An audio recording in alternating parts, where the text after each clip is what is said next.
2 metra burr, rrin tër ditën jo bufi jo luli.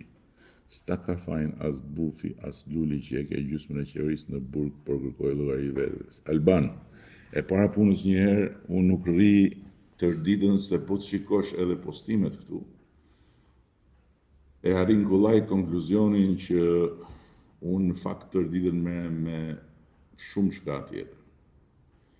Por ama, nëse ty të bën përshtypje dhe prekesh, se në ato pak minuta që merren me bufin dhe me lulin, të hiqet vëmendja dhe nuk e di domethënë çfarë ide të krijohet ty, atëherë më vjen shumë keq. E para, e dyta, kjo e gjysmës qeverisë në burg, është shumë qesharake. Unë nuk kam faktikisht në burg asnjë antar të qeverisë prej shumë kohë dhe në fakt, po të shikosh, të gjithë ata që janë marrë në hetim apo janë çuar përpara gjykimit nuk kanë qenë antar qeverie në atë kohë kur kanë ndodhur, kanë qenë shumë përpara. Tani unë kam 12 vjet këtu. Okej? Edhe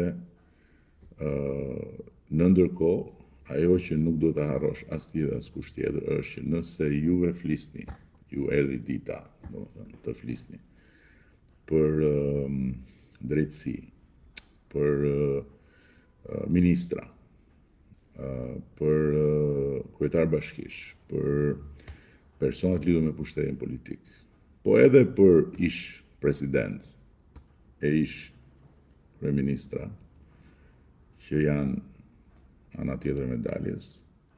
Kjo nuk është një ditë që erdhi nga qielli, që të jemi shumë qartë Alban. Kjo është një ditë që e solli Partia Socialiste e Shqipërisë me mua në krye. Kjo ditë është shpreha e vullnetit ton absolut për të sjellë në Shqipëri ato që shqiptarët nuk e kanë pasur kurrë, barazin para ligjit.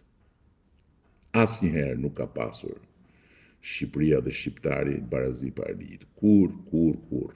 Nga 1912 deri para pak vitesh, nuk është bërë përpjekje që barazia para ligjit të kalojë në nivelin që të gjithë ta dinë se nuk ka rëndësi si quhesh, nuk ka rëndësi nëse mbiemri yt është i njohur apo i panjohur, nuk ka rëndësi nëse je i pasur apo i varfër, nuk ka rëndësi nëse ke pushtet apo s'ke.